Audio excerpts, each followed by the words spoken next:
Even if you try to trouble us, it won't make any difference to you.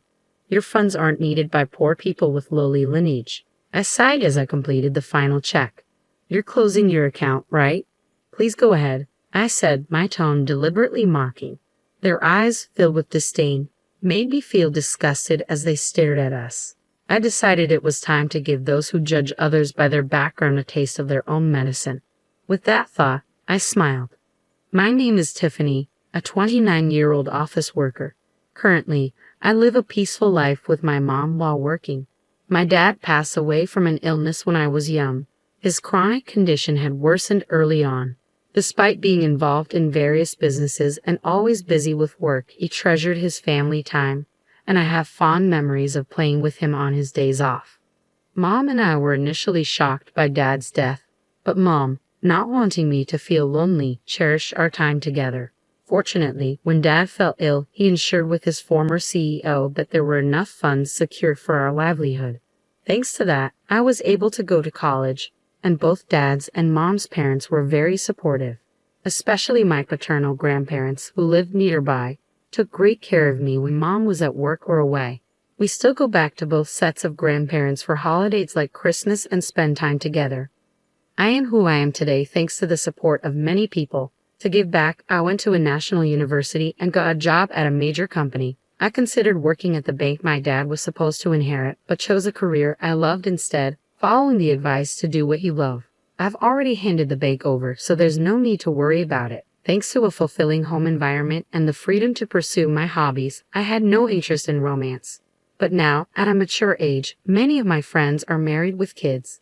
This led me to think about marriage, and that's when a certain encounter happened. I never imagined this meeting would lead to a major incident. Hey Tiffany, aren't you interested in love? That was the starting point, a question from a colleague at work. We've been close since our rookie days. You know, I have an acquaintance who's struggling to find a match. He's well educated and handsome. You're highly educated too, Tiffany. Maybe you'd like to meet him. Really? I've always thought it's a waste for someone as high spec as you, Tiffany. There are even a few people in the office who are after you. She has a wide network and always shares various stories. She's living with her boyfriend she met at a party and seems very happy. She's quite concerned about my lack of romantic involvement. I had even consulted her about marriage, which led to this arrangement. A few days later, I agreed to meet a man named Joseph. The rendezvous was at a cafe. As I waited nervously, a man approached me. Tiffany. Ah, yes. Nice to meet you. You're Joseph, right? Yes. Thank you for today. Joseph's expression was blank as he looked me over. It felt like he was sizing me up, which took me aback a bit. Then taking his seat opposite me, he quickly started the conversation. What do you do for work, Tiffany? I work in sales at a company. I've always enjoyed interacting with people and sharing my opinions, which is why I chose sales. I find it fulfilling, and I love the moments when customers are happy with their purchases. What's the name of your company? I told him the name of my company. Upon hearing it, Joseph paused for a moment, then smiled. It wasn't a pleasant smile, more like one of satisfaction. My company is quite a large enterprise with good performance. We're well trusted by our customers, I added. Since he asked, I decided to return the question. What do you do, Joseph? At my question, Joseph snorted with pride and began to boast. I work at Sunrise Bank as a department head. Sunrise Bank is a really big bank, you know. The work is tough, not something ordinary people can handle. But since my dad is the CEO and I'm the successor, it's different for me. I felt a stir in my chest at Joseph's words. I was expecting a normal response, but his aggressive tone made me feel uncomfortable. Indeed, Sunrise Bank is a major bank. I knew about it due to a certain incident, but I was surprised to learn that Joseph worked there as a department head. Wow, that's impressive. Sunrise Bank is a big place, isn't it? I flattered Joseph on purpose. I saw no need to be rude, and though I suspected this would be our last meeting, I figured it was better to be polite. Pleased with my flattery, Joseph continued to boast about himself. Honestly, talking to him was painful. He occasionally listened to me, but always turned the conversation back to himself, even making outrageous comments about his lack of romantic prospects. I'm quite popular, you know, but it's always people who don't match my family background or education level that come to me, he said. I thought the problem might be his attitude, but but I had already decided not to meet him again and informed my friend. As time passed, he still looked satisfied and made a suggestion. I'd really like to meet your parents. Huh? But we just met today. That's exactly why. Parents' excellence is important, especially if we're going to date, right? Inside, I screamed, I have no intention of dating you, but he seemed oblivious to my discomfort and kept pushing forward. When are your parents available? I'll have to discuss it with my mom. What about your dad? As Yosef pressed on, I felt a growing sense of disgust but couldn't find the strength to cut him off. My dad passed away when I was young. At my words, Yosef narrowed his eyes. After a moment of silence, he simply said, I see, and fell silent, pondering. Well, send me a date that works for you later. I'll adjust my schedule. No, thank you. Should we leave then? Before I could finish, Yosef stood up. It felt like talking to someone from a different world. Despite my reluctance, I had given him my contact information and even discussed meeting our parents. His disdainful look upon hearing about my father's absence bothered me. In the end, we agreed to meet again with our parents. When I explained this to Mom, she smiled wryly. Maybe you were just nervous because you haven't dated before. Maybe, but the way he spoke was weird. Well, his parents will be there, right? Just say no if it doesn't feel right. I'll be there too. Thanks, Mom. Sorry for dragging you into this, I apologized, feeling guilty. Mom laughed heartily. It's okay, no need to feel bad. Besides, I'm curious about Sunrise Bank. Let's see how it goes. So, Yosef and I arranged a family meeting.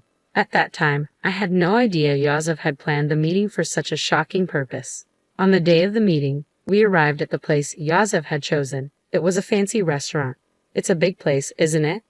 Yes, it is. Inside, our table was ready, but Yosef hadn't arrived yet. We entered and waited, and shortly after the scheduled time, Yosef and his family arrived. Sorry we're late, the traffic was terrible. Nice to meet you, thank you for today. Yosef's family unapologetically took their seats. Irritated but not wanting to start a fight, I initiated the family meeting. After some time, Yosef's mom, Morgan, with a sly smile, spoke up. So, where's your father? Is he coming later? Huh? I looked at Yosef, but he just smirked dismissively and said nothing. I had already told him my dad was deceased. Morgan acted as if she didn't know, despite having agreed to meet our families. Mom quickly responded in my stead. My husband passed away from illness when Tiffany was young, so today I'm here as her mother, Mom responded with a calm smile. In contrast, Morgan raised her voice in an exaggerated manner. Oh my, Tiffany is from a single-parent family. I was taken aback by her words. Even after saying my father passed away from illness, her tone clearly carried malice. Being from a single-parent family, life must be quite hard, huh? But she graduated from a public university. That's commendable, right? Really, but still, being from a single-parent family, wouldn't dating her be complicated? Yosef's family's conversation left Mom and me utterly dumbfounded. Despite being present, they spoke so disrespectfully, mocking us as if being from a single-parent family was something shameful. Such words aren't suitable for a first meeting. I was injured. I retorted in a low voice, excuse me, but after Dad passed away, Mom raised me with great care. I owe my current life to her. Isn't it rude to speak about someone like that when you've just met? Morgan, however, burst out laughing. Rude? Isn't it more absurd for the daughter of a single parent to think about marrying into a high-class family? Yosef added, I'm not really into strong-willed women. This is pointless. Realizing there was no getting through to them, I just stared at them in disbelief. I had high hopes since she works at a major company. Morgan continued, well, you'll eventually carry on Sunrise Bank, so maybe she's not quite at your level. As they hurled more insults, I felt no need to listen anymore. Trembling with anger, Mom glared at them. Did you invite us here today just to look down on us? I heard from Tiffany about the other day. You're enjoying berating us for being a single-parent family, aren't you? It was the first time I heard her speak so sternly. Please stop with the accusations. It was just a little teasing, right? Morgan replied, her tone dripping with mockery. No one feels good being mocked, and all your remarks are condescending. We have no intention of listening to this any further, Mom stated clearly. Yosef's family looked displeased at Mom's clear statement. Presumptuous for commoners. Commoners, huh? Indeed, that may be the case, but this has made up my mind, Mom said. Joseph's family looked briefly surprised at Mom's words, then burst into laughter. They seemed to be thinking, what can you possibly do? Mom sighed and began to speak. Actually, we have funds deposited with your bank, but we don't wish to entrust them to people like you. Oh, really? But we don't know your name, so it can't be much, right? It's probably insignificant. Morgan scoffed. That's right. Even if you try to trouble us with your funds, it won't really affect us. Low-class poor people are not needed, Joseph added disdainfully. I realized that even Mom's last attempt at reconciliation was in vain, but they continued to speak disdainfully, unaware. I sighed and made the final confirmation. We're closing our account. Okay, go ahead, came the mocking tone. Joseph's family looked at us with disdainful expressions. I thought to myself, let's make those who judge others by their background suffer a bit. I smiled at the thought. Is that so? Then we will proceed as such, and please consider this meeting never happened. Of course, we had no intention of marrying a daughter from a single-parent family. Well then, we will take our leave now. Mom and I stood up. Oh, don't worry about today's bill. It's too expensive for you. Is that so? Well then. With that, our family meeting ended. Later, I made a phone call. Weeks later, my mobile phone was flooded with calls from Joseph. Of course, I had anticipated this and had no intention of answering. It was their own responsibility. I immediately blocked the number. A few days later, I received a call from Grandpa Kyle. Summoned by him, Mom and I headed to Sunrise Bank. In the meeting room, Joseph's family, looking pale, was present. As soon as they saw us, Morgan stood up and rushed over to bow deeply. I am extremely sorry for what happened. I didn't reply to Morgan's words, just smiled and began to speak. What exactly are you apologizing for? At my words, Morgan bit her lip hard, trembling with anger. That was understandable. There were too many things for which they should apologize.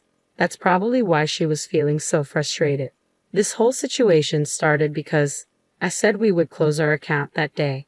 Our account wasn't particularly large, so closing it wouldn't have caused much damage. But Kyle's case was different. Kyle managed the inheritance left by my dad at Sunrise Bank for our benefit, and he also had his own account there. If all accounts, including Kyle's and my dad's inheritance, were closed, it would total about $7 million. In other words, their disrespect decided the closure. Importantly, Kyle was the former CEO of the bank. Dad was supposed to take over the bank but passed away young, so the position went to Scott. I didn't know that Tiffany was related to the former CEO, Scott said, looking anxious as if making an excuse. That's no excuse, I replied. Even if you didn't know, your prejudice against our family is your own fault. You mean if we were relatives, you would have treated us differently. Hey, don't talk to Dad like that. It's your fault for not telling us from the start that your grandpa was the former CEO, Joseph interjected. I don't have any obligation to tell a stranger like you that. Besides, you were the one who started it and made fun of us, remember? Joseph, unable to retort, narrowed his eyes in frustration. You insulted me knowing I was from a single-parent family. When I said I would transfer the account due to insecurity, you told us to go ahead. We just did as we were told. But it's just that. It may be just that for you, but have you ever thought about the feelings of someone whose family has been insulted? Silence fell. Morgan was trembling, looking hopeless, and Scott was hanging his head, but Joseph still seemed unconvinced, his face full of dissatisfaction. Getting all high and mighty just because people talk to you, Joseph muttered, unrepentant. At that moment, the door to the conference room opened and Kyle appeared. Seeing Kyle's stern face, Scott and Morgan turned even paler, frozen in place. Only Joseph glared at me. Even after giving you a chance to reflect, you're still only thinking about yourselves, Kyle said, the former CEO's presence commanding the room. It's not my fault, it's her. Watch your words. If you continue, you'll end up even more miserable, Kyle warned. Silenced by Kyle's words, Joseph glared at me again. Then, as if resigned, he burst out, No way. Who would think a single parent's relative was the former CEO? You knew I was the future CEO and came to the family meeting just to mock us. Joseph, be quiet, Kyle said sternly, glaring at him. Joseph was breathing heavily, still fuming. Future CEO, huh? Kyle then turned his gaze to Scott. Scott shrank even more under Kyle's intense scrutiny. I understand wanting to leave the bank to your son, But now that I know his mindset, it's impossible for him to continue as CEO. That's ridiculous. Over something like this, Scott started to retort but sat down again under Kyle's stern gaze. You still don't understand that your attitude is the problem. Though I'm retired, the board will decide. If you have something to say it to them. Remember, we recorded the previous conversation and this one. Don't forget that the voice recorder will serve as evidence. I took out a voice recorder and pressed play in front of the three, replaying our conversation from the other day. How dare you prepare something like that? It's unfair. It was just a precaution, but remember, you forced me into this situation. Yosef had nothing to say in return, and their faces turned pale. Thank you. We'll handle it from here, they said. Mom and I left. Ultimately, Kyle didn't transfer the funds, at least not officially. Scott was removed from his CEO position, and Yosef was demoted. Unable to handle the blow to his pride, Yosef resigned voluntarily. Kyle's influence in the financial industry meant Yosef would struggle to find work in the same field again. Whether Scott knew this or not, he seemed determined to work until retirement, but Kyle said it would be tough for him both mentally and physically. Morgan, who used to wield power as the CEO's wife, apparently started part-time work to maintain her lifestyle, but her character likely made it hard for her to keep a job. I'm really sorry, Mom said. It's okay. You didn't know, right? I replied. I only shared what happened with the friend who introduced me to Yosef. She had just heard about him through someone else and wasn't at fault. Mom was initially concerned about being a single parent, but I'm happy now and can live thanks to the support I've received. When I told her that, she smiled and said, "Thank you." After everything was taken care of, Kyle told us to come over to his house again sometime. I'm really grateful for Kyle's help in resolving the situation. It was tough, but I'm happy now, so it's okay. I have some good news for you. Really? It's not about dating again, is it? It's a friend of my boyfriend this time. He's definitely a good guy. I'm not interested in dating right now, but I'm satisfied with my current life. I want to keep cherishing those who support me, and maybe someday I'll meet someone I really click with.